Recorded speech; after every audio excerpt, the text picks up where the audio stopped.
so we're gonna do the setup quick for the VersaFlex 3.5 gallon. We're gonna start with our control arms. You're gonna get this in two separate pieces. So it's gonna be this piece, and you're gonna have two of these, and you're gonna have two of these.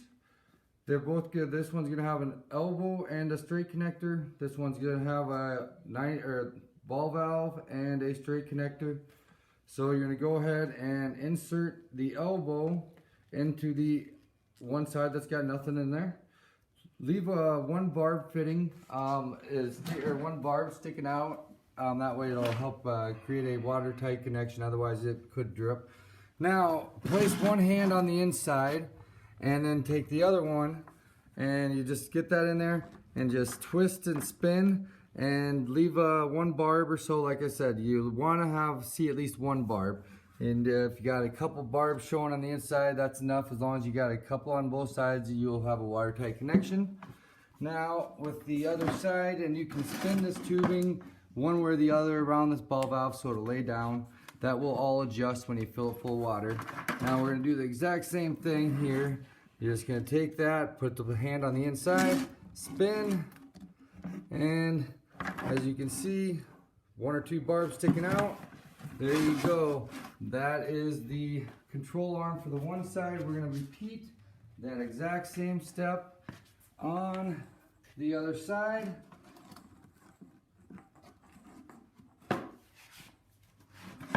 And your plant site buckets, you're going to want to have the hole at the top facing inward for each and every bucket. But as you can see, you've got already those two connected. Now we're going to connect the back two buckets. You should have two of these. These are just basically your side-to-side bucket connectors. So we're going to go ahead and insert the one side into the first bucket. Same as before. It's going to get repetitive. It is just one hand on the inside, stabilizing your bucket, spin, leave a couple barbs out. If you can get any lubricant or just warm water, it will help ease it in. But other than that, they go on pretty smooth. There's the other one. All these pieces of tubing are cut to be just a little bit long because I want to make sure you've got enough to set it up to whatever size you really want it to be. But it's simple to cut down, so if you need to, if you get it together and it's a little too big, you can go ahead and cut down each piece. I've already cut down those for mine. But now we'll do the loop line. Loop line is 2 1/2-inch ball valves, a 1/2-inch straight, 1/2-inch tubing that lead to 3/4 by 1/2-inch reducing straights. Now I do the 3/4 that way. They'll insert to the 3/4 here, and you can expand your system that way without having to, well, still maintain the 3/4-inch feet or return line. Now with that, now our return line is all set up. I could fill. Oh, and I forgot to mention the water level indicator was already set up. That's going to be the one difference between the reservoir and the other buckets, is it's going to have an additional 1/2-inch grommet on the back side, and this will hold itself upright. When you want to drain it, get the handle out of the way, spin it down. If you got a drain right there, otherwise connect additional tubing and run it to wherever you need it to be, and gravity will take over and it can drain the whole system. Now if you want to regulate or control one side versus the other, so you need to drain this side versus that side, and you want to keep those ones in water, well, shut your valve and shut your valve down there, and then you could disconnect that whole side and do whatever, clean it, whatever you need to do. And this side, you'll keep it going. You could continue to feed it from the pump or from the reservoir as long as you got that shut off, or you could drain the reservoir at the same time.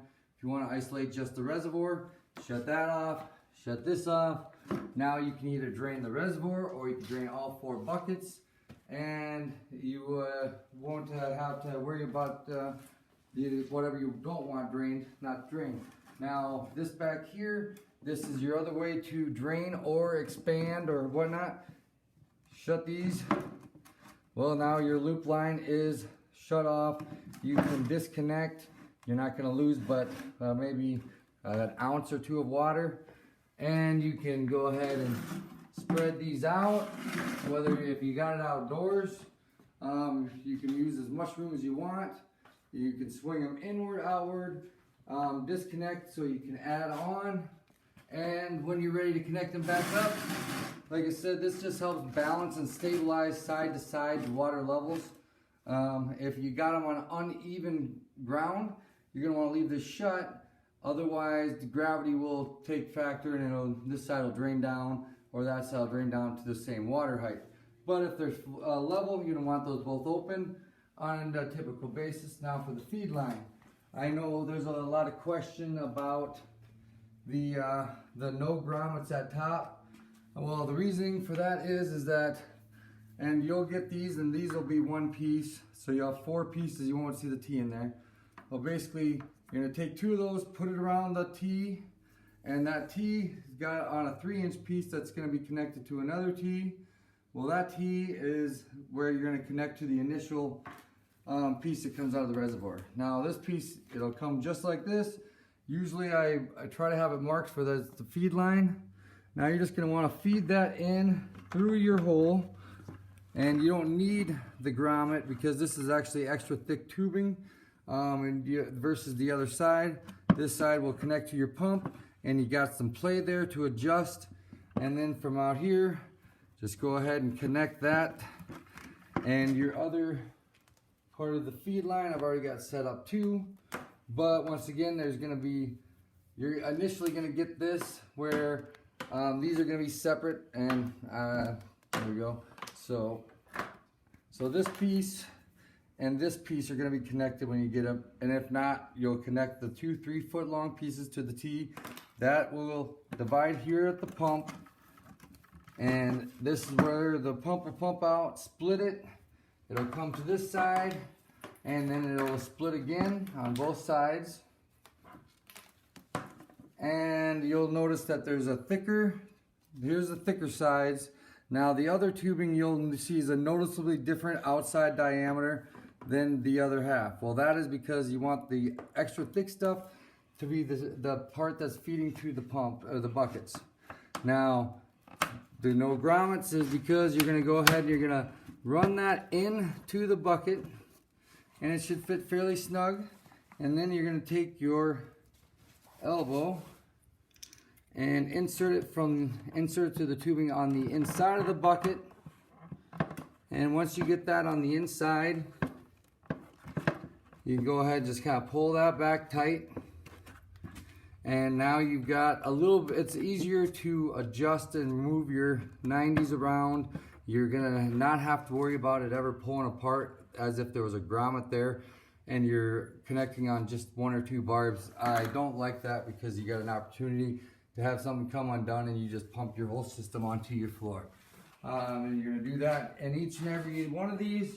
And I'm not gonna take the time to put the 90s in for each one, but at least you can kind of get an idea. Like I said, this would be a feed line from where it's the regular tubing, the thicker tubing, and once again the thicker tubing is going to go on the inside or through the hole, and then you're going to connect your elbow after the fact. Well, and like I said, that'll fit fairly snug, which it's meant to.